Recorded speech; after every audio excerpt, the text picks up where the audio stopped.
Lintik namang nakakagulat. Tay! Rodel, Victoria, ano at napadalaw kayo? Mano po, Tay? Mano po, magandang hapon po. Sige, pagpalain nawa kayo ng Diyos. Pero Rodel, bakit hindi ka ba lang nagsabi na uuwi kayo ritong mag-asawa? Di sana nakapaghanda ako. Yun nga ho ang iniiwasan namin. Ang mag-abala pa kayo. Okay lang naman kahit wala kayong naihanda kasi bumili naman kami ni Victoria ng pagkain nung may madaanan kaming kainan. Yun na lang ang pagsaluhan natin. Magbabakasyon ba kayong mag-asawa rito? Oo, Tay. Ito kasing si Victoria simula nung nag-miscarriage siya months ago. Para bang nagpapakita ng sintomas ng postpartum depression. Nag-aalala naman ako na palagi lang siyang mag-isa sa bahay at nakakulong kapag nasa kampo ako. Naisip ko na baka sakaling marirelax siya rito sa atin sa probinsya.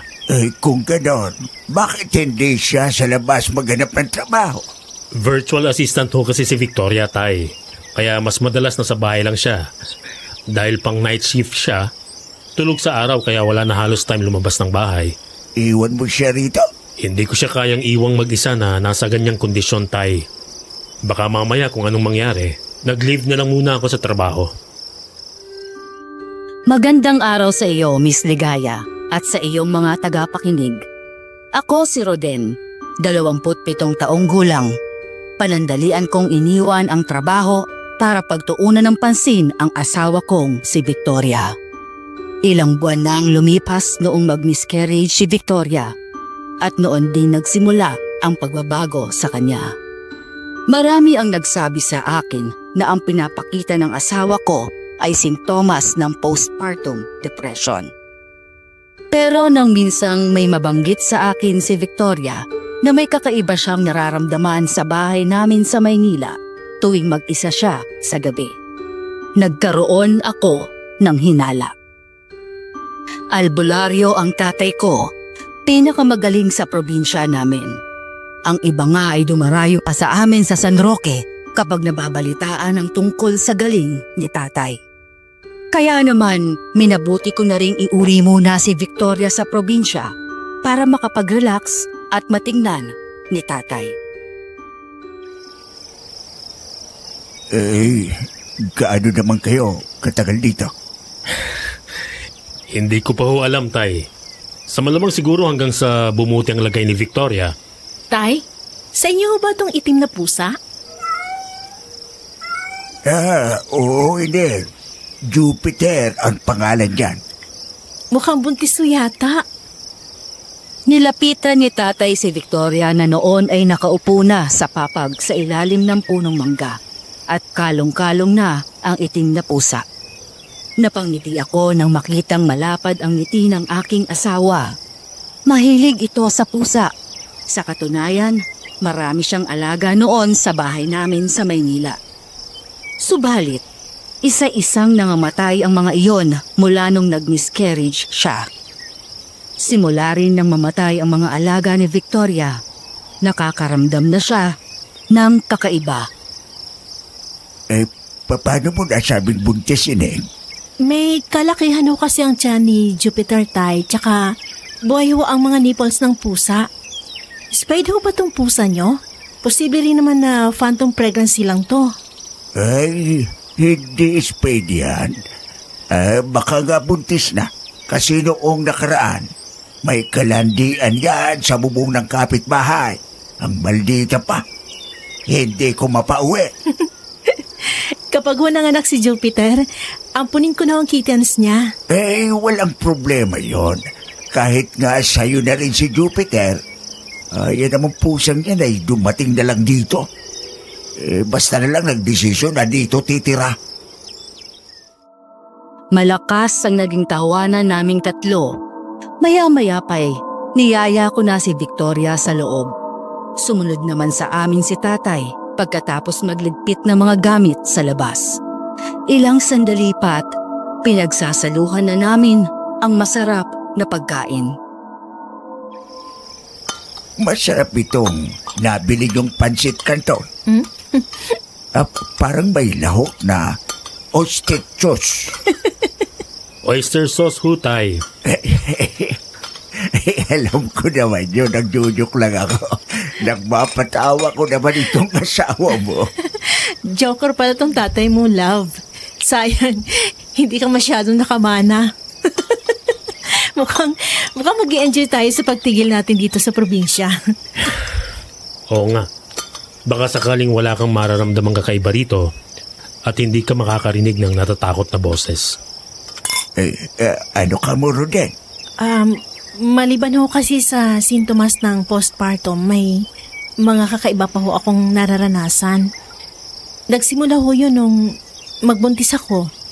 Iniisip nga ho ni Roden na baka isa yung takot ko sa naging cause ng miscarriage. Malalim ang naging kunot sa noo ni tatay. Tumingin siya sa akin ng matalim saka umiling. Alam kong galit siya sa akin dahil hindi ko sinabi ang tungkol doon. Bakit hindi mo kagad sinabi sa akin, Roden? Di sana natukoy kaagad natin ang pinagmumula ng takot ng asawa mo. Sorry, Tay. Sasabihin naman ho talaga niya dapat sa inyo eh. Bakit hindi nasabi? Kasi, Tay, di ba alam niyo naman na pastor ang binan kong lalaki? Hindi sila naniniwala sa mga multo o aswang. Taliwas yun sa pananampalataya na meron sila. Iniisip nila na stress lang si Victoria sa trabaho kaya pinatigil ko muna. Pero kung kailan naman hindi na siya stress, saka pa nawala ang baby namin. Yung bang kakatuwang nangyayari? Natigil ba? Hindi ho. Akin na ang kamay mo, Ineng. At nang masuri kita. Nagbaling sa akin ang tingin si Victoria. Tumango naman ako bilang tugon. Ilang sandali pa at hawak na ni tatay ang mga kamay niya. Sinusuri. Nakita ko ang pag-aalala sa mga mata ng ama ko nang tumingin siya sa akin. Lapitin itong asawa mo, Roden. Lapitin ho ng ano, Tay? Maligno. At kung ano-ano pa. May malaking puno ba sa tabi ng bahay niyo sa Maynila? Nagkatinginan kami ni Victoria. Walang malaking puno sa mismong tabi ng bahay namin. Pero ilang metro ang layo sa loob ng dating bakuran ng dating mayor. May malaking puno ng akasya. Doon kina Mayor may malaking puno ng akasya. Malapit lang yun sa bahay namin. May nakatira roong maligno. May gusto sa asawa mo. Anong klaseng maligno? Kung papayag ka, tatawasin kita. At malalaman natin. Wala akong balak na saklawan ang desisyon ng asawa ko. Hindi ko siya pipilitin na magpatawas kung ayaw niya. Kaya naman, laking gulat ko nang sabihin ni Victoria na pumapayag siya. Tinawas ito ni tatay ng sandali ring iyon. Isang kapre ang lumabas sa tawas. Pinausukan na rin ni tatay ng insenso si Victoria at binulungan ng orasyon pangontra sa malignong nagkakagusto sa kanya. Dahil sa nalaman namin, napagdesisyonan kong huwag munang iupi si Victoria sa bahay hanggat hindi napuputol ang malaking puno ng akasya.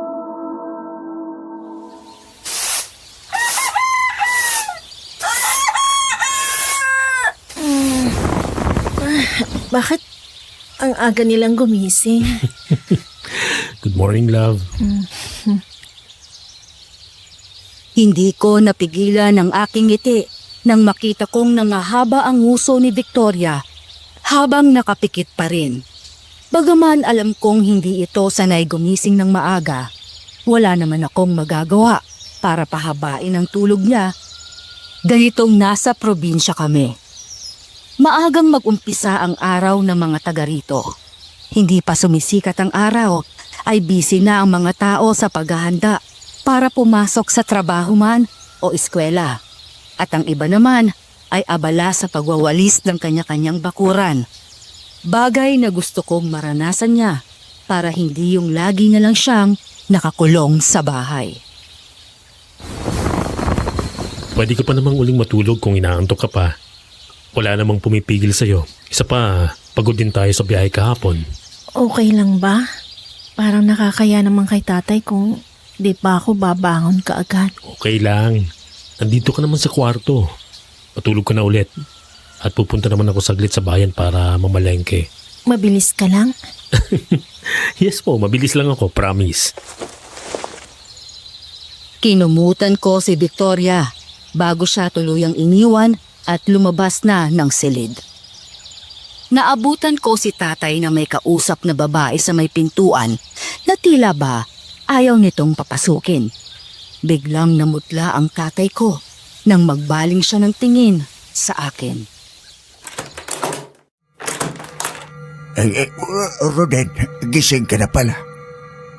Sino yung bisita mo, Tay? Hi! Ikaw pala si Roden, ang anak ni Rohel. Ako si Jasmine. Dito rin ako nakatira. Magka-live-in na kami ng tatay mo. Para akong binuhusan ng malamig na tubig ng sandaling iyon. Nanlalaki ang mga matang hinagod ko ng tingin ng kabit ng tatay ko. Bata pa ito. Kung hindi ako nagkakamali, mas maedad pa ako sa babae. Biglang may pumitik sa sentido ko. Parang sasabog yata ang ulo ko. Tay, utang na loob. Nakikiusap ako. Paalisin mong babaeng yan dito. Bago pa magdilim ang paningin ko. Pilit kong pinakalma ang aking sarili. Kahit gusto ko nang ihagis ang kung anumang maaabot ng mga kamay ko. Pero hindi ko yon ginawa. Dahil ayokong makita kong ganon ni Victoria. Tiyak, nadadagdag na naman yon sa stress niya. Sinubukang pakiusapan ng mahinahon ni tatay si Jasmine na lumabas muna. Pero nagmatigas ang babae kahit pa ipagtulakan ito. Ano ba, Rohel? Dumating lang ang anak mo, ganyan ang inaasal mo sa akin? Ano bang problema mo? Ikaw! Ikaw ang problema rito. Alam mo bang hindi naman biyudo yung tatay ko? Hindi rin sila hiwalay ng nanay ko. Nagtatrabaho lang ang nanay ko sa ibang bansa. Alam ko. Alam ko lahat-lahat sa buhay ng tatay mo nung pinatulan ko siya. Mahigpit na kumuyom ang mga kamay ko. Kung hindi lang masama ang pumatol sa babae, nasapak ko na si Jasmine. Hindi ko alam kung saan ito kumuha ng kapal ng muka. Anak, pakiusap lang. Huwag mo itong masasabi sa nanay mo dahil tiyak na magagalit yun sa akin. Tay! Naririnig niyo bang sarili niyo? Sana naisip mo yan bago ka nangabit at nag-uwi ng babaeng mas matanda pa ang anak mo. At anong gusto mong mangyari sa hindi ko pagpapaalam kay nanay? Gusto mong konsintihin kita sa kasalanan mo? Kaya siguro ganun na lang ang gulat at takot mo nung dumating kami mag-asawa rito. At nalaman mong magbabakasyon kami. Dahil meron kang kabit. Kaya pala kating-katik kang umalis sa bahay namin sa Maynila. Ang sabi mo pa kay nanay, paupahan na lang para dagdag income. At dito ka na lang sa probinsya. Anak, ano gagawin ko? Tao lang ako. May pangangailangan akong hindi matugunan ng nanay mo kapag nasa ibang bansa May siya. na katwiran yan. Kaya nagtitiis at nagpapakapagod ang nanay sa abroad kasi may pangarap pa siya para sa inyo. Gusto niya hindi kayo maging kawawa kapag matanda na kayo. Anak, may plano naman akong magbago. Maniwala ka sa akin. Mahal ko kayo ng nanay mo. Makikipaghiwalay na ako kay Jasmine. Basta huwag mo lang sabihin sa nanay mo. Parang gawa mo na. Hoy, Rohel! Tarantado ka pala eh! Ipinaglaban kita sa pamilya ko! Kahit itinakwil at pinalayas nila ako! Pagkatapos ngayon, itatapon mo na lang ako? Nagsisisigaw si Jasmine nang hilain ito ni tatay palabas ng bahay. Noon biglang lumabas mula sa kwarto si Victoria. Kaagad itong kumapit sa braso ko. Roden, anong nangyayari? Dumating na ang kabit ni tatay. Ha? Kabit? May kabit ang tatay mo? Mabaging langit, alam ba ni Nanay Carmelita? Napahilamos ako ng kamay sa muka. Nagtatalo ang kalooban ko kung ano ang dapat gawin. Alam kong mali ang ginawa ni tatay, pero kaya ko bang makitang nasasaktan si nanay? Kaya ko bang makitang nasisira ang aming pamilya? Hindi ko alam kung sasabihin ko kay nanay. Pero ayoko rin namang lumabas na kinukonsenti ko ang tatay ko. Kinabig ako ni Victoria paharap sa kanya at sinapo ang aking mga pisngi. Kaagad na kumalma ang bagyo sa utak ko ng sandaling iyon. Ganon ang epekto ni Victoria sa akin, kaya naman mahal na mahal ko siya. Hindi ko alam kung ano ang gagawin kung wala siya sa tabi ko. Alam mo palagi kung anong gagawin, love. Kaya naniniwala akong mariresolba mo to. Tiwala lang.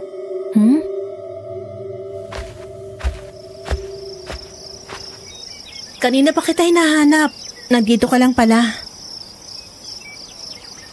Nasa likod bahay ako nang makita ni Victoria nakaupo sa papag habang umiinom ng beer kasama ang pusang si Jupiter na himbing sa pagtulog.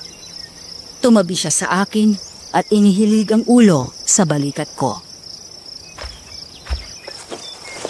May problema ba?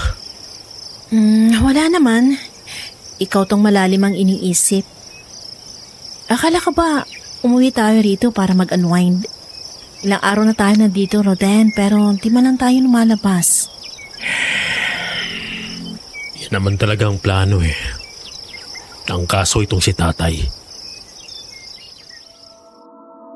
Ilang araw na ang mabilis na lumipas mula noong sabihin ng tatay ko na makikipaghiwalay na sa kanyang kabit. Sa tuwing palalayasin ito si Yasmin, nagwawala ang babae na animoy kinakatay na biik.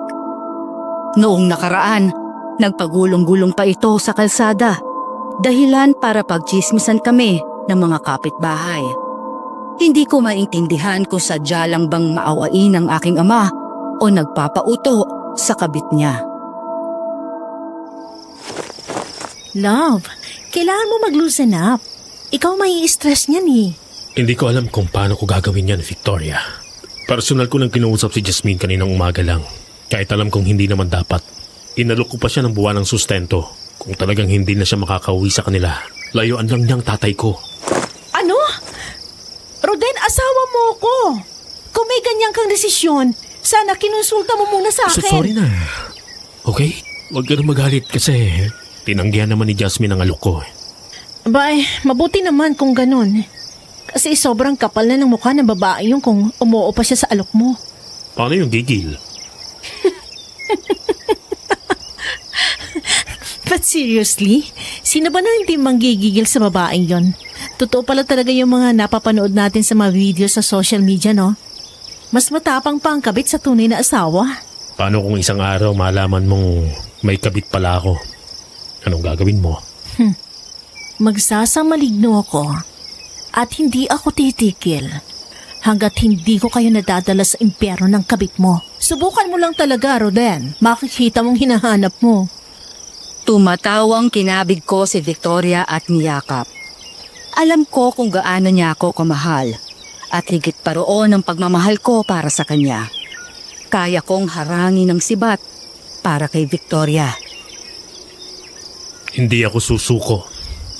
Isang araw, mapaghihiwalay ko rin ang dalawang yan. Uy, gising na naman ang matakaw. halika Jupiter. Oras na para magmerienda.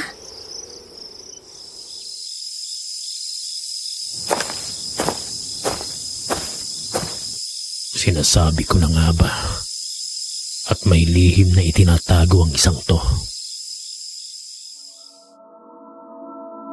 Ilang gabi ko na ring binabantayan ang bawat kilos ni Yasmin. Noong isang beses kasi, ay narinig ko itong may kausap sa telepono at mukhang may binabalak katagpuin. Naisip ko na baka iyon na ang pagkakataon kong mahuli ito sa aktong gumagawa ng kalokohan nang sa ganon ay manawa na ang tatay ko sa kanya at tuluyan ng maghiwalay ang kanilang mga landas. Napagdesisyonan kong sundan si Yasmin. Naglakad siya hanggang makarating sa may kalsada na walang katao-tao ng oras na iyon, at ako naman ay maingat na sumusunod. Nagtatago ako sa likod ng mga puno para hindi niya ako makita. May ilang minuto siyang nakatayo sa kalsada hanggang sa may tumigil na isang motorsiklo sa tapat niya. Hindi ko namukhaan ang driver dahil nakasuot ito ng helmet. Pero nang sumakay doon si Yasmin, alam ko na kaagad na may mali. Akala mo ha? Dumating ng araw mong babae ka. Sasabihin ko kay tatay na umalis ka ng hating gabi at may kinakatagpo ka. Nagmamadali akong bumalik sa bahay namin at laking gulat ko nang makita ko si Victoria na nakatayo sa may porch at nakahalukip-kip na naghihintay sa akin. Bago ako umalis, siniguro kong tulog na siya. Pero mukhang maging ako ay binabantayan ng aking asawa. At saan ka galing? Shhh! Baka mamaya marinig ka ni tatay. Nakita ko si Jasmine na paalis din sa oras ng gabi. Nagpunta ng kalsada ang Maldita. Sinundo ng nakamotor. Hala, talaga? Hindi ko nga lang nahabol kasi sumakay ng motorsiklo. Hindi ko tuloy alam kung saan ang punta ng Malditang yon. Yaan mo na. Di rin naman siguro itong huling pagkakataon na mahuhuli mo siya. Kung talaga may ginagawang kalokohan ng isang yon, mahuhuli at mahuhuli mo ulit siya. Oo nga, tama ka sa sinabi mong yan. Kaya ang mabuti pa, matulog na tayo. Ipinaikot ko ang aking braso sa baywang ni Victoria at iginiya na siya papasok sa loob ng bahay. Pagdating sa loob ng kwarto, magkapanabay kaming nahiga sa kama. Akala ko ay matutulog na si Victoria, pero bigla siyang nagkwento. Alam mo ba, love? Kanina may nanggaling dito matandang babae nung wala ka. Ha? Sino? Hindi ko kilala pero base sa narinig ko, nahingi ng tulong kay tatay mo na mahanap yung apo niyang dalagang nawawala. Ilang araw na raw kasi yun. Nung i-report daw nila sa mga pulis ang sabi, baka raw nakipagtanan. Pero sigurado raw yung matanda na walang boyfriend yung apo niya. Anong sabi ng tatay? Sabi niya, bumalik bukas dala ang kahit na anong bagay na pagmamayari nung apong nawawala. Kawawa naman yung lola. Umiiyak. Nakatulugan na nito ang pagkukwento. Nangingiti naman akong inayos ang kumot nito at sumubok makatulog. Subalit ganun na lang ang ilap sa akin ng tulog. Jupiter! Baka papasag ang mga pinggan! Bumaba ka muna. Naguhugas ako Baba! Kasi siguro ko na. Nakakapagod na naman ang maghapong ito. Umaga pa lang, kaliwat kanan na ang nagtatawag sa akin para magpatawas. Ano ho bang nangyayari? Abay, ilang babae na yung ginamot ko na parang nawawala sa sarili. Yung isa nga nawawala pa. Ilang araw na. Nakita na rin naman kaninang madaling araw sa may tubuhan daw sa kabilang bayan. Wala sa sarili. Lahat sila ang bukang bibig, nakakita ng aswang. Nakakatakot naman yan. Sure ba sila na aswang nga? Baka mamaya yung pinaiinom ng party drugs kaya nag-hallucinate? Sumenyas ako kay Victoria. Naiwan muna kaming mag-ama at nang sa ganon ay makausap ko na si tatay tungkol sa nakita kong pakikipagtagpo ni Yasmin sa nakamotorsiklong lalaki. Kaagad namang binuhat ng asawa ko ang pusa at pumasok sa kwarto. Tinantya ko muna si tatay bago ako nagsalita. May ganyang insidente palang nangyayari. Yung kabit niyong si Jasmine, pagsabihan niyo na. Huwag layas ng layas sa gabi. Anong ibig mong sabihin? Nakita ko siya kagabi. Lumabas sa kalsada. Sinundo ng nakamotorsiklo. Ano ka ba naman, Roden? Panggabi yung si Jasmine sa trabaho. Tayo naman eh. Huwag yun na kasing ipagtanggol pa ang kabit nyo. Panggabi nga siya sa trabaho pero rest day niya kahapon. Paano mo naman nasabi? Alam kong alam yung hindi mahirap para sa akin na malaman ang mga nangyayari sa loob ng bahay na to. Lalo na kung nandito ako. Hindi ako uupo na lang dito at mabubulok sa kahihintay na maghiwalay kayo ng kabit nyo. Wala naman kayong ginagawa eh. Sandali nga. Nakikipaghiwalay naman ako Pinapalayas ko nga, kaya lang... Masyado kasi kayong malambot. Nadadala kayo sa pag-iyak-iyak ng babaeng yon. At takot na takot kayo kapag nagsisimula ng mag-iskandalo. At anong gusto mong gawin ko, ha? Hawakan ko sa leg si Jasmine kagaya ng ginagawa mo kay Victoria. Kontrolin ang buhay niya. Huwag niyong madamay-damay dito ang asawa ko, ha? Hindi ko kinokontrol ang asawa ko. Kung nakikita niyong sinusunod niya ako, yun ay dahil mahal niya ako. May respeto siya sa akin. At nagkakasundo kami. Tsaka pwede ba, Tay? Huwag niyo na sa akin ipasang kasalanan. Kayo itong nangabit. At pasensya na kayo dahil hindi ko na kayang tiisin pa tong ginagawa niyo.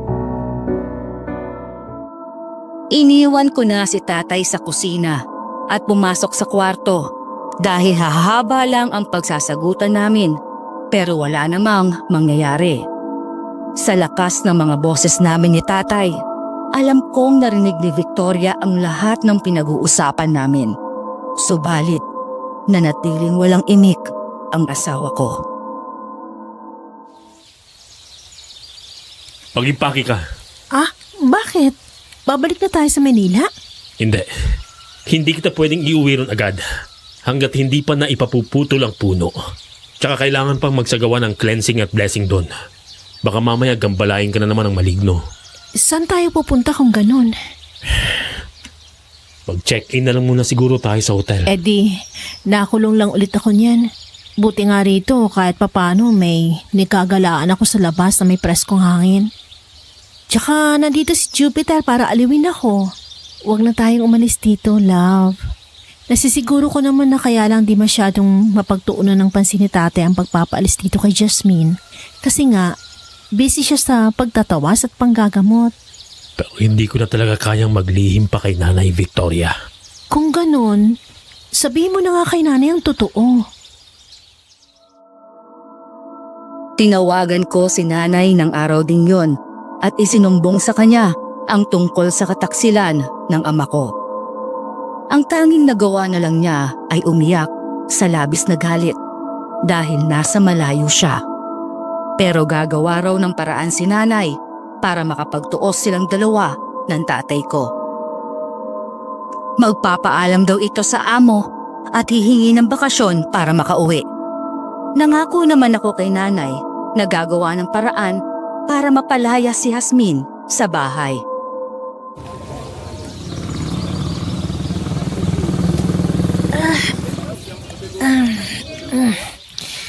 Nabaguhan yata ang mga binti ko Ang sasakit kalalakad natin.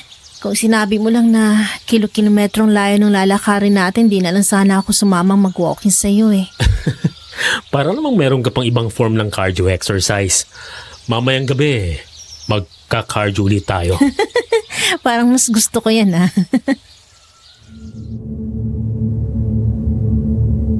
Malapit na kami sa bahay nang masalubong namin si Aling Nora. Humahangos ito palapit sa amin nang makita kami. Alam ko na kaagad ang pakay nito. Nasa inyo ba ang tatay mo? May ginagawa ba siya? Kailangan ko ng tulong. Nakabalik ng apo ko pero nawawala sa katinuan. Sasabihin ko kay tatay na puntahan ang apo niyo, Aling Nora. Siguro naman tapos na niyang gamutin yung matandang taga Santiago kanina. Salamat, iho. Aasyahan ko kamo siya kayong araw din Oo, huwag kayong mag-alala. Pupuntahan ni tatay ang apo niyo. Nagbaling ng tingin si Aling Nora sa asawa kong si Victoria at ginagap ang mga kamay nito. Nagkatinginan kaming mag-asawa. Maya-maya, tumahan ang matanda at nagbilin. Mag-iingat ka, Edeng. Huwag kang maglalabas sa gabi na walang kasama.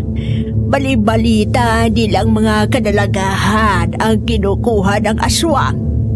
Sige na ho, Aling Nora. Umuwi na ho kayo sa inyo at pauwi na rin ho kami ng masabihan na si tatay. Sige. Maraming salamat ulit, iho. Wala hong anuman. Minabuti kong itaboy na ang matanda para makauwi na ito sa kanila. Hindi ko nagustuhan ang sinabing ito sa asawa ko, lalo na noong makita ko ang pagguhit ng takot sa mga mata ni Victoria.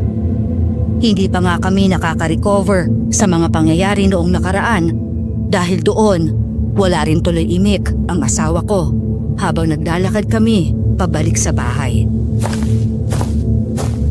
Iniisip mo ba yung sinabi sa'yo ni Aling Nora kanina? Nakakatakot ang mga nangyayari sa paligid. Parang kahit saan tayo magpunta may mga umaaligid na maligno at aswang. Huwag kang mag-alala. Hanggat nandito ko, walang mangyayaring masama sa'yo. Hindi kita pababayaan. Dadaan muna sa bangkay ko ang mga maligno at aswang bago ka nila masaktan. Sa tingin mo, ba't kaya nangunguha ng mga babaeng aswang? Knowing them, papatay sila ng tao para manguha at kainin ng lamang loob. Bakit naman yung mga babaeng nakuha raw di umano ng aswang ni walang galos sa katawan? Hindi ko alam. Wala naman kasi akong kakilalang aswang. Love naman. Di naman benta yung joke mo eh. Ang corny ba? Pasensya na, wala akong bala ngayon eh. Pero gusto lang naman kitang mapatawa para kahit papano hindi mo na isipin ang sinabi ni Aling Nora kanina. Ang lakas ng hangin. Parang kanina lang, kawawalis ko lang dito eh. Naku, Edeng. Kapag ganito ang tag-amihan na, hindi mo talaga mauubos walisin ang mga dahon na yan. Mukhang ganun na nga ho. Nilingon ko si tatay nang tumabi siya sa aming mag-asawa sa papag. Ilang araw na naman ang mabilis na lumipas, ngunit hindi pa rin ito nagtatagumpay na mapalayas ang kabit sa bahay. Ayaw ko na sanang abutin pa ni nanay si Jasmine dahil tiyak na mas malaking gulo yun. Kumusta na pala yung kaso ng mga babaeng nawawala sa Katinuan? Abalang-abala kayo sa pag-aasikaso sa kanila na nakalimutan nyo ng resolbahin ang problema ng pamilya natin. Love. Bakit? Totoo naman ang sinabi ko ha. Parang yung pang nakitang dahilan nitong si tatay para hindi mapalis dito ang kabit niya eh. Hindi ko alam anong meron dito kay tatay at ayaw siyang iwan ng babaeng yun. Ang lakas naman yata ng kamandag nyo. Roden, kalma. Hindi rin maaayos ang problema kung ganyan ka magsalita. Pangako, kakausapin ko si Jasmine. Ayusin ko itong problema natin. Dapat lang. Kasi uuwi na si nanay. Gugustuhin niyo pa bang magpang-abot ang asawa at kabit niyo rito? Uuwi ang nanay mo. Hindi niya nababanggit sa akin. Talagang hindi niya nababanggit sa inyo dahil galit na galit siya sa ginawa niyo. Sinabi mo na sa kanya ang tungkol kay Jasmine. At bakit hindi ko sasabihin? Anong akala mo? Tay, uupo ako rito at kukonsintihin ang maling ginawa mo? Pasensya na kayo kung hindi ako konsentidor na anak. Nakita ko sa mukha ni tatay ang labis na pagkabagabag. Pero huli ng lahat, alam na ni nanay. Wala na siyang magagawa pa para pigilan ang nakaambang gulo na darating sa mga buhay namin isang araw. Napabaling ang tingin ko kay Victoria nang hawakan niya ng mahigpit ang kamay ko. Hindi ito sanay na nakikita akong sobrang nagagalit. Istrikto man ako, mas madalas naman akong kalmado. Kailan daw ang dating ng nanay mo? Hindi niya nabanggit. Basta ang sabi niya, magpapaalam pa siya sa amo niya na magbabakasyon. Kung ganon, dapat kong ihanda ang sarili ko. Ang babae, ha? Depende sa babae, tay.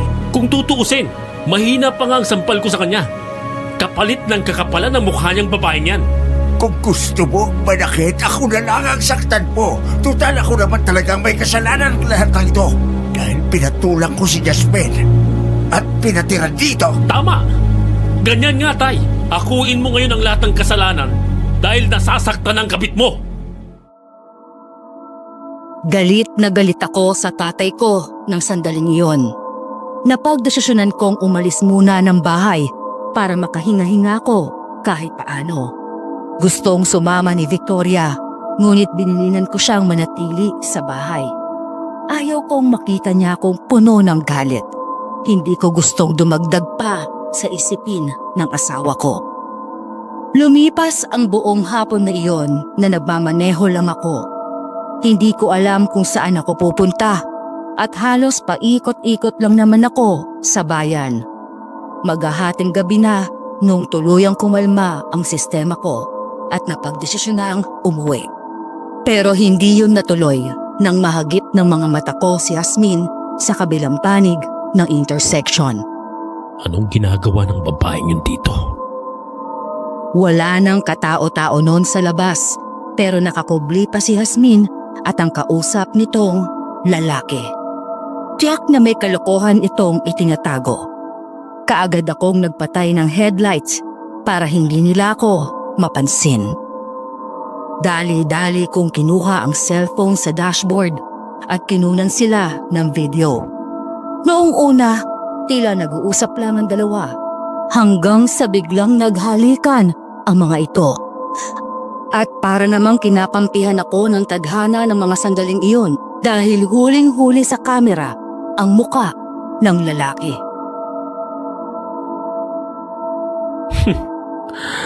Sa wakas, dumating din ang araw na pinakahihintay ko. Hala, nakipaghalikan siya. Oo. Nakita mo na, Tay? Lumabas din ang totoo. Imposibleng walang ibang karelasyon ng babaeng yun maliban sa inyo. Sa tingin niyo ba talaga magtsatsaga siya sa inyo? Sa hilat siya ni Jasmine, malabo eh. Kailan ito?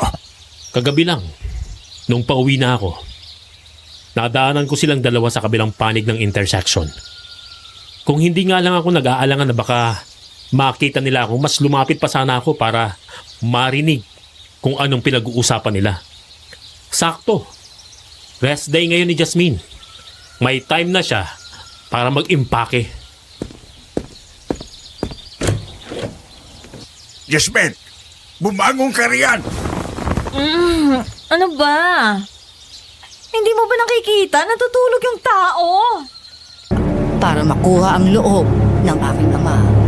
Pero nang sandaling iyon, mukhang hindi na tumatalab ang kapangyarihan ng iyak nito. Pagkatapos ng lahat ng ginawa ko para sa iyo, sinira kong pamilya ko. Ganito ang igaganti mo sa akin. Lumayas ka na rito sa pamamahay ko! Parang awa mo na. Sino ang lalaki yan? Baka marinig tayo ni tatay, nakakahiya naman. Eh ano naman kung marinig niya tayo? Mag-asawa naman tayo. Normal lang to. Bahala na siyang mamatay sa inggit. Huwag ka namang masyadong harsh kay tatay. Nakikita ko naman na pinipilit niyang itama naging pagkakamali niya. Tingnan mo nga. Tinawagan niya si nanay ng araw din pinalayas niya si Jasmine. Ginawa niya lang yun kasi alam niyang sukul na siya. Ang mahalaga, aayusin nila ni nanay yung relasyon nila. Ilang araw na lang, uuwi na si nanay. Excited na ako makita ulit siya.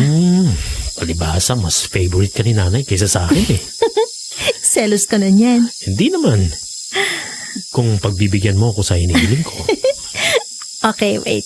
Magbabanyo lang ako. O sige, bilisan mo ha. Oo, promise. Mabilis lang to. Naghintay ako sa kwarto, pero lumipas na ang ilang minuto at hindi pa rin bumabalik ang asawa ko. Hindi ko maipaliwanag, pero abot-abot ang kaba ko ng sandaling iyon.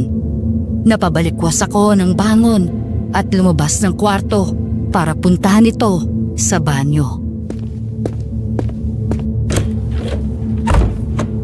Victoria, okay ka lang ba? Ilang sandali ang lumipas at wala akong nakuhang tugon mula sa loob ng banyo. Walang Victoria sa loob noon nang buksan ko ang pinto. Lalo tuloy akong sinalakay ng kaba. Victoria! Nasaan ka? Victoria? Nagtatakbo ako palabas ng bahay. Ilang sandali pa at kasunod ko na si tatay. Nagtataka ito kung ano ang nangyayari. Ruden, gabi-gabi na. Sigaw ka pa ng sigaw.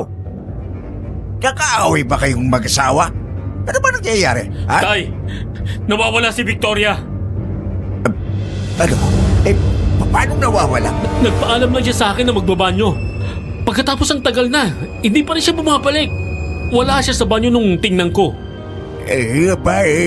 Saan naman yung pupunta? Gabing-gabi na. Yun na nga ho, Tay eh. Hindi naman yun aalis na hindi magpapaalam. Tsaka, gabi na. Napayuko ako nang maramdaman ko ang pagkiskis ni Jupiter sa mga binti ko. Parang may gusto itong sabihin sa akin ng sandaling iyon. Malapit si Victoria kay Jupiter. Jack na alam ng pusa ang amoy nito.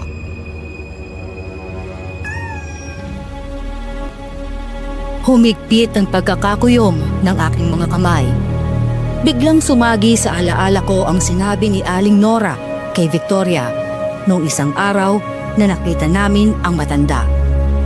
Paano kung matulad din ang asawa ko sa apo ni Aling Nora? Yun lang ang tanging naiisip kong dahilan para mawala ang asawa ko, Tay. Kilala ko si Victoria. Hindi yun aalis nang hindi nagpapaalam. Isa pa, may narinig akong babaeng sumisigaw sa malayo kanina. Rodel, ang mabuti pa umuwi muna tayo at subukan kong hanapin si Victoria. Akin na yung damit niya. Iniabot ko kay tatay ang nightrobe ni Victoria. Pakiramdam ko, mababaliw na ako ng sandaling iyon. Maisip ko pa lang na nakuha ng aswang ang asawa ko. Pero kailangan kong magpakatatag. Kayo na lang ang umuwi, Tay. Mag-iikot-ikot pa ako rito para maghanap. Kung may lalabas sa tawas, sabihin niyo kaagad sa akin. Hindi ako tumigil sa paghahanap kay Victoria. Nakarating ako 3 barangay ang layo sa amin sa kahanap sa asawa ko. Pero wala na akong nakitang bakas niya. Nag-aagaw na ang liwanag at dilim nang makabalik ako sa bahay. Eto. Uminom ka muna ng tubig. Nabubutla ka, anak.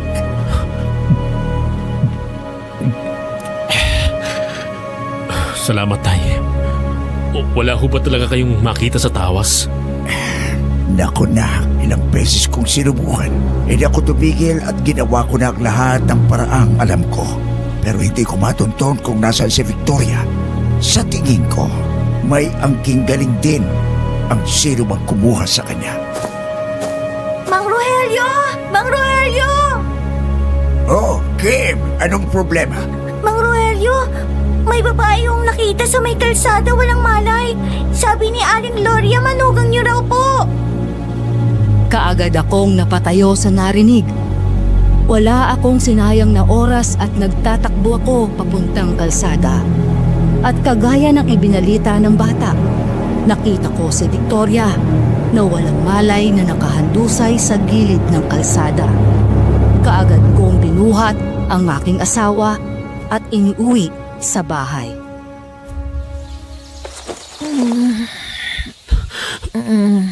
Victoria, okay ka lang ba?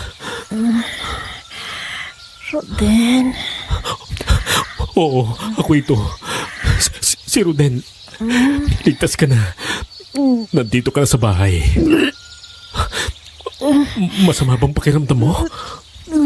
nasusuka ako. Sandali lang. Huwag ka nang tumayo. Nagmamadali akong lumabas at mabilis ang naging kilos ni tatay.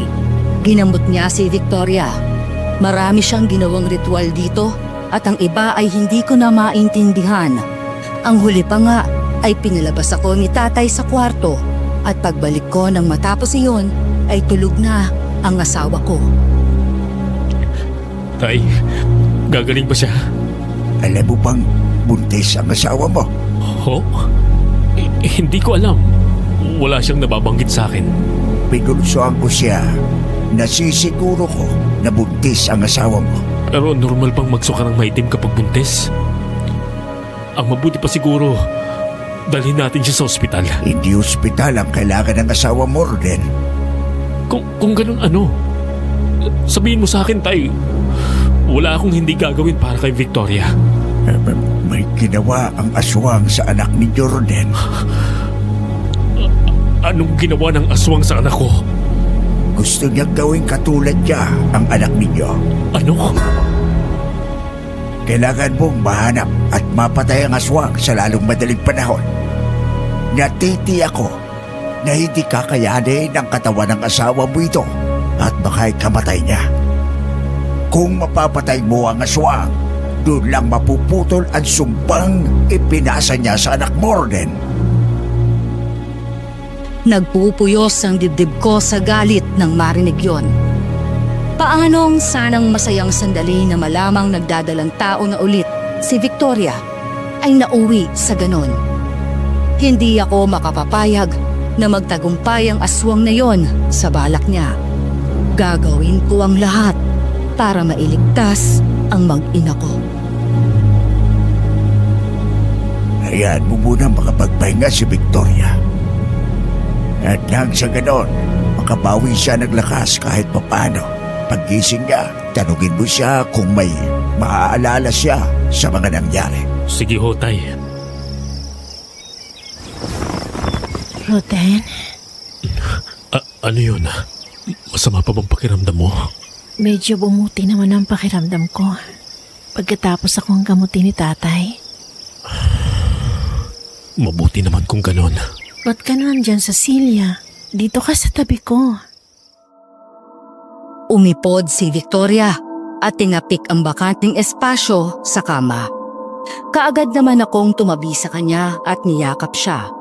May ilang sandali pa ang lumipas bago ko binuksan sa kanya ang tungkol sa pagkakadiskubre ni tatay sa pagbubuntis niya. Ang sabi ni tatay, iba raw ang pulso mo. Buntis ka ba? Oo. Kailan pa? Bakit hindi mo sinasabi sa akin? May isang buwan na rin mahigit mula nung na-delay ako. Di ko muna inisip na baka buntis nga ako kasi simula nung na-stress ako, irregular ng dalaw ko eh. Tsaka isa pa, natatakot ako umasa dahil baka hindi naman magtuloy. Kaya naisip ko, huwag mo nang sabihin sa'yo. Galit ka ba dahil nilihim ko? Hindi ako galit. Naiintindihan ko. Pero may mas matinding takot pa tayong dapat nakaharapin, Victoria. Natatandaan mo ba ang mga nangyari nung gabing nawala ka? Nakita ko ang pagdaan ng labis na takot sa mukha ng aking asawa. Kasunod nun ang pag-alis niya sa kama at pabalik-balik na naglakad. Kaagad naman akong tumayo para pakalmahin siya. Hey, okay lang naman kahit hindi mo maalala. Huwag mong pilitin ang sarili mo. Nagpaalam ako sa'yo noon ha. Magbabanyo. Pagkatapos, paglabas ko ng banyo natanaw ko si Jupiter sa labas na parang may inaangilan. Lumabas ako para kunin si Jupiter. Pagkatapos, nakita ko hindi kalayuan na may malaking asong itim. Nalilisik ang pulang mga mata nakatingin sa akin. Aswang? Oo. Naging tao siya. Pagkatapos, kinuha niya ako. Hindi ko na maalala ang mga dinaanan namin dahil nahihilo ako sa sobrang bilis niyang tumakbo. Naaalala mo pa ba ang itsura niya nung naging tao siya? Kinagat-kagat ni Victoria ang kuko nito habang nakatingin sa akin. Nangingilid ang luha sa mga mata ng sandaling iyon. Tila hindi niya masagot ang tanong ko dahil sa takot. Kapag sinabi ko ang tunay niyang katauhan, papatayin niya kayo ni tatay. Ayoko mamatay ka, Roden. Victoria, makinig ka sa akin. Hindi siya magtatagumpay sa balak niya. Bago pa man niya ako mapatay, uunahan ko na siya. Kaya sabihin mo sa akin, kung sinong may gawa nito sa inyo ng anak natin. Matangkad siya. Moreno. Hanggang batok ang buhok. Matangos ang ilong. May balat siyang itim sa kanang pisngi. Nanlaki ang mga mata ko nang rumihistro sa isip ko ang isang pamilyar na muka. Kaagad kong kinuha ang cellphone sa bedside table at masusing pinanood ang video ni Yasmin at ng kasintahan nitong si Kaloy. Nanlamig ako nang makita ko ang tila itim na balat sa kanang pisngi ng lalaking nasa video. Tay? Hindi kaya nakatulog si Jasmine na hinahanap natin siya. Dapat ay dumating na yon sa ganitong oras. Maghintay pa tayo, Tay. Kailangan natin siyang makausap para matunto ng aswang. Sa tulong ng isang katrabaho ni Yasmin, nalaman namin kung saan siya kasalukuyang nangungupahan. Sa karatig na bayan lang namin yon, kaya hindi naging mahirap na puntahan siya. Yun nga lang, kanina pa kami naghihintay pero hindi pa ito dumarating. Iniwan muna namin si Victoria sa bahay ni Aling Nora nang sa ganon ay hindi ito maiwang mag-isa. Mahirap na dahil baka habang wala itong kasama ay bigla itong balikan ng aswang.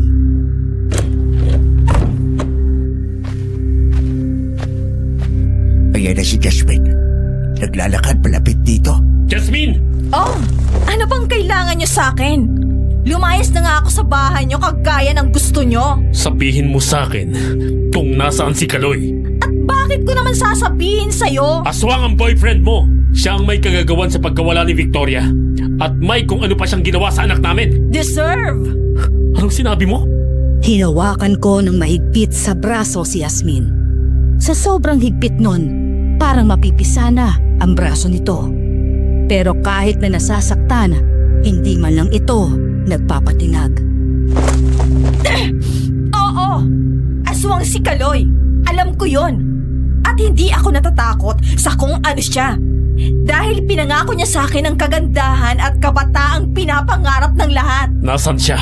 At bakit ko naman sasabihin? Sa tingin mo, sasayangin ko ang effort ko na magpanggap na gusto ko ang tatay mo? Kahit na nasusuka ako sa matandang yan? No way! Napakawalang hiya mo, Jasmine. Walang kasing itim ang buto mo. Shut up, tanda!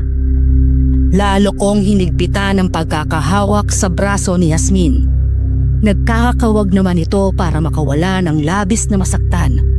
Pero hindi ko siya pinakawalan at niluwagan lang ng kaunti ang hawak ko. Sabihin mo sa akin kung nasaan ang kuta ng aswang na Kaloy na yun. Nananahimik na si Kaloy. Nakuha na niyang gusto niya. Anong ibig mong sabihin? Alam mo ba kung bakit nangunguha ng mga babae si Kaloy? Dahil kailangan niya ng anak na magpapatuloy ng lahi niya. Ang kaso sa kasamaang palad, baog yata ang aswang. Kaya nung naamoy niyang buntis ang asawa mo, naisip niyang ang anak mo na lang ang magpapalaganap ng lahi ng mga aswang sa lugar na to. At nasisiguro kong ikaw ang nagsuggest sa kanya niyan para makaganti sa amin. Parang gano'n na nga. Ipinahiya niyo ako eh. Nandun lang naman ako sa poder ng tatay mo para mag-espiya sa panggagamot niya. Dahil feeling ni Kaloy, ang panggagamot ni Rohel ang dahilan kung bakit wala siyang nabubuntis sa mga babaeng yun. Tama na ang maraming sasat mo, Jasmine. Sabihin mo na sa amin kung saan nagkukuta si Kaloy. Ayoko nga. Sa tingin mo ba, hindi ka papatayin ni Kaloy? Ano? Ang sabi mo nga, nakuha na ng aswang ang gusto niya.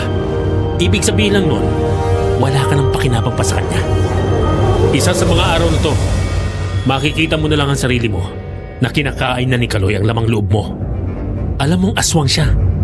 Imposibleng ganong kalaki ang tiwala niya sa'yo na hindi mo ipagkakalat ang lihim niya. Tingnan mo na lang kung paano mo sinabi sa amin ang tungkol sa mga ginawa niya.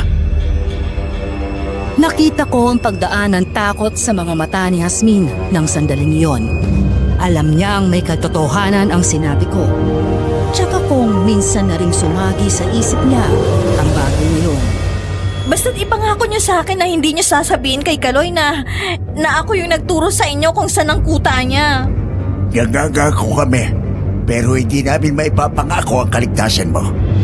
Kung matalino si Kaloy, mapapagtanto niya ang tungkol dyan kahit hindi namin sabihin sa kanya. Sa kabilang bayan, may bundok sa gitna ng lawa. May kubo roon si Kaloy. Doon siya nagkukuta. Madalas siyang nandun kapag malapit ang kabilugan ng buwan. Pero ngayong nagtagumpay na siya sa plano niya, hindi ko sigurado kung makikita niyo siya ron. Halika na, Roden. Kailangan nating matugis ang aswang na yon bago ang susunod na kabilugan ng buwan.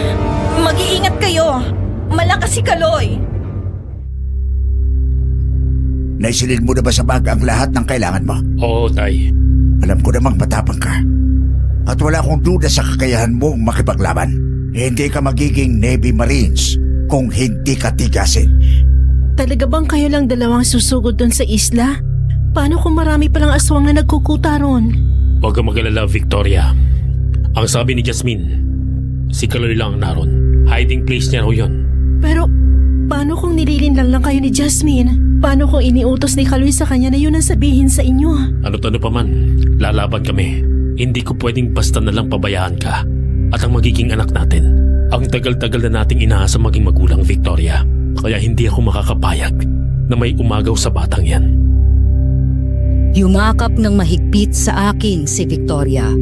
Hindi ko naiwasang makaramdam ng pamimigat ng dibdib dahil doon.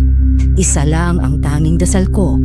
Ano man ang mangyari, nawa ay mailigtas ko ang mag-ina ko. Ipagdadasal ko kayo ni Tatay. Nawa ipatnubayan kayo ng Diyos sa misyon niyong ito. Hihintayin ko ang pagbabalik niyo. Habang wala kami ni Tatay, doon ka muna ulit kina Aling Nora, ha? Naibilin ko na kay Kim na aliwin ka at nang sa ganun naman, hindi mainip po masyado mag-alala. Hindi mo mayaalis sa akin na hindi mag-alala, Roden. Oo nga pala. Meron ako ibibigay sa iyo. May dinukot si Victoria mula sa bulsa ng bestida nito. Isa yung silver na kwintas na may pendant na cross. Isinuot niya iyon sa leeg ko at itinago sa ilalim ng suot kong polo shirt ang pendant.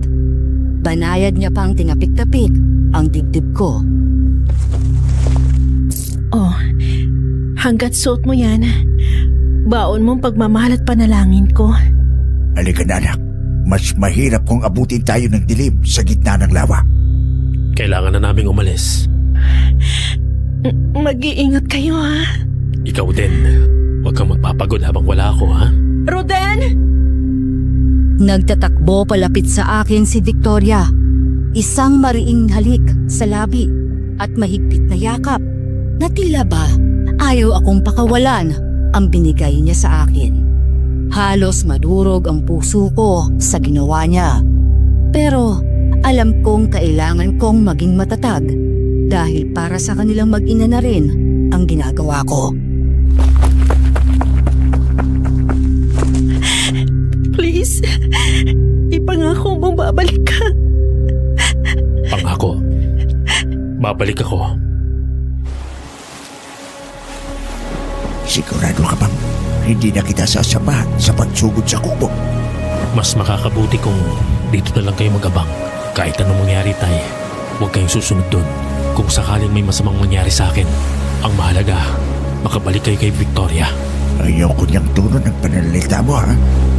Alalahanin mo, nangako ka sa asawa mong uuwi ka. Kaya kailangan na magtagumpay kang patayin ang aswang na yon. Shhh! Dumating na yata ang aswang. Ikinasa ko ang dala kong baril at iniumang iyon sa harapan habang dahan-dahan akong naglalakad palapit sa kubo. May nakita akong figura ng isang malaking itim na asong naglalakad palapit sa kubo. Ilang sandali at bigla iyong naging tao. Sa malamang, yun na nga si Kaloy. Kaloy! Pagbabayaran mong ginawa mo sa anak ko! Sino ka? Kung talagang matapang ka, magpakita ka!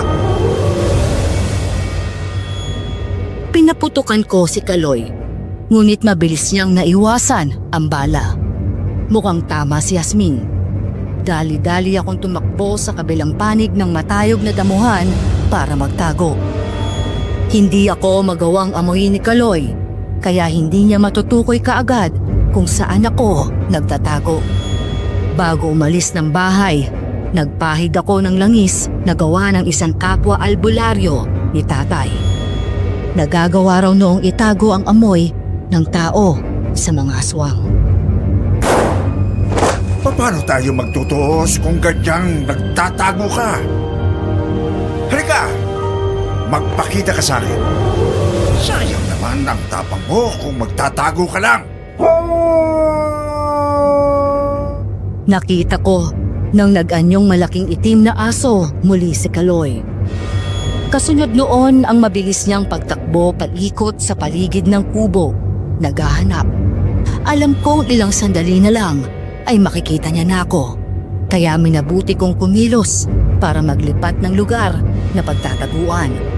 Subalit, nahuli na ako dahil nadamba na ako ng aswang. Lumayo ka sa aking aswang ka!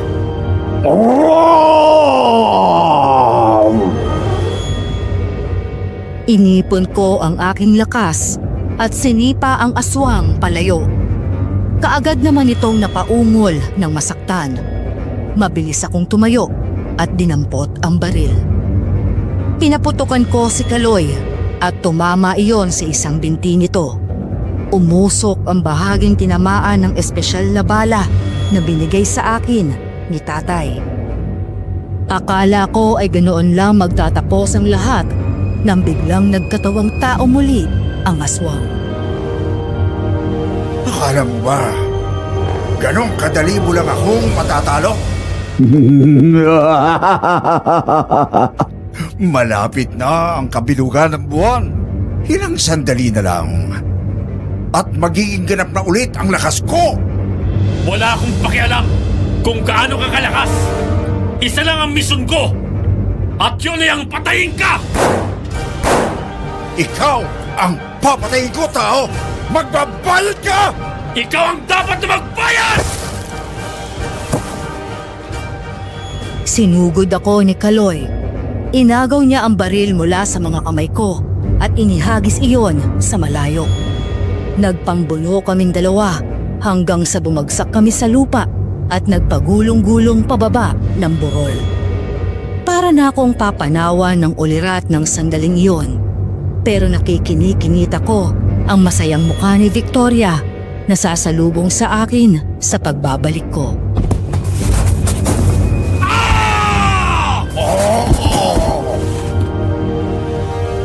Pilit akong kumakawala sa pagkakakapit ni Kaloy sa leeg ko.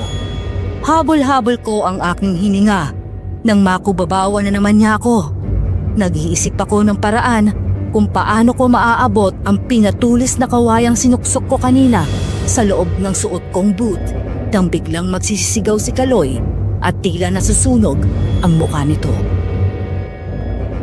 Noon ko naalala ang kwintas na ibinigay sa akin ni Victoria bago kami umalis ni tatay. Hinaklit ko yon mula sa aking lieg at idinikit ang krus na pendant sa noo ng aswang. Kaagad na nagkakakawag si Kaloy at habang natagal, patindi ng patindi ang pagkalapnos ng noo nito. Maya-maya, sumulpot ang tatay ko na may dalang baril.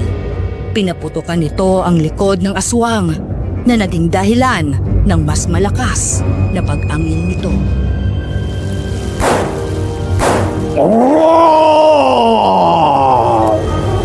Tay, hindi ba't sinabi ko na sa inyong huwag na kayong susunod dito? Huwag mo na akong sermonan pa. Tapusin mo na ito.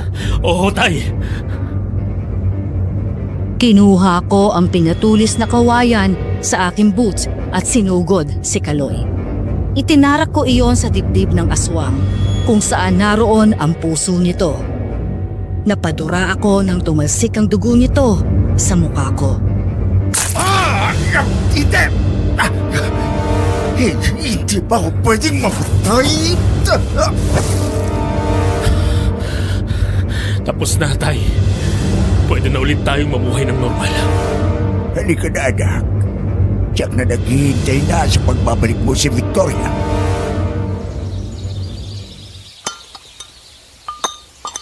Kahit kailan talaga, napakasarap magluto nitong paborito kong manuga.